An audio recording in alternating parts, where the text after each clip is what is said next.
Saudaraku, rumah Ramidin semi permanen di Desa Gulo, Kecamatan Darul Hasanah, Kabupaten Aceh Tenggara terbakar pada Rabu 5 Oktober 2022 sekira pukul 20.35 waktu Indonesia Barat. Tak ada korban jiwa dalam peristiwa itu, penyebab kebakaran juga masih dalam penyelidikan aparat kepolisian.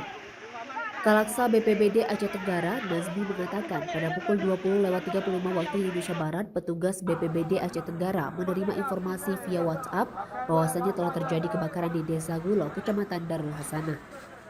Pada saat itu, petugas langsung bergerak ke lokasi kejadian untuk melakukan penanganan. Dalam musibah kebakaran itu, satu keluarga 2 jiwa terpaksa mengungsi di rumah familinya. Menurut Nazmi, untuk memadamkan api, petugas BPBD mengerahkan 5 unit armada ke lokasi. Petugas juga berhasil memadamkan api sekira pukul 21.30 waktu Indonesia Barat. Dari Aceh Tenggara, Asnawi Lui, Tribun Gai TV.